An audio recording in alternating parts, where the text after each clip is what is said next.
I think I think we're living through a really, really interesting time.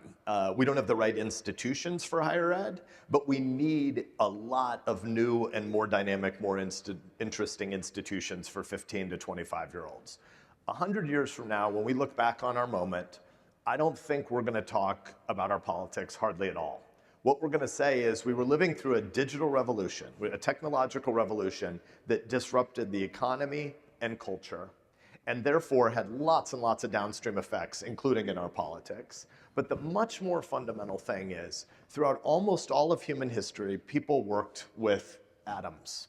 Almost everybody going forward is going to work with bits. I'm a historian by training, as was mentioned in the introduction, and usually historians' job is to be boring at parties. Right? People use words like extraordinary, unique, atypical, and usually we're ordinary, typical, normal, not special or unique. We just think our moment is the inflection point of all of human history because we're narcissists and we're here. Therefore, this is the disrupted moment. But what really is happening in our time and place is if you've got four kinds of economies historically: hunter-gatherers, nomadics, agrarianism, industrialism, and whatever's happening now, the knowledge economy, the digital economy, the IT economy. Sociologists just call it the post-industrial economy, which is the after the last thing because we don't know what to call it. All of these people, nomads, agrarians, and industrialists, they worked with physical stuff. We're the first time in history where most people are going to have an intra-generational revolution, mostly work with ephemeral things, bits instead of atoms, and we're already the richest people any time and place in all of human history. Nobody has ever been as rich as the median middle class American is right now.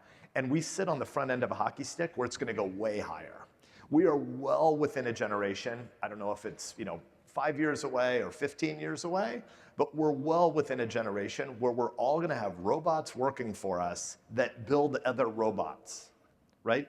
The marginal cost of compute is gonna either become free or fall so close to free that we're not going to bother metering it anymore, which means every single thing that you can reduce to a series of steps, which is almost everything in the economy, is going to be automated and become free and become ubiquitous. Economics used to be a discipline of scarcity. We're going to end up with a discipline of abundance, and it's great at one level. It's great at the level of consumption.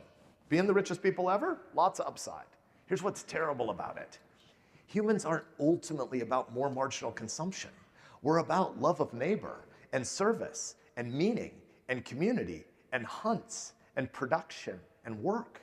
We're meant to do stuff.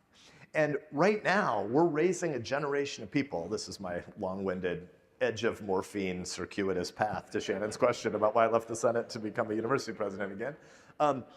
We are not helping 15 to 25-year-olds figure out what it looks like to be prepared, not just for their next job, but for their third job in an industry that doesn't even exist 10 years from now.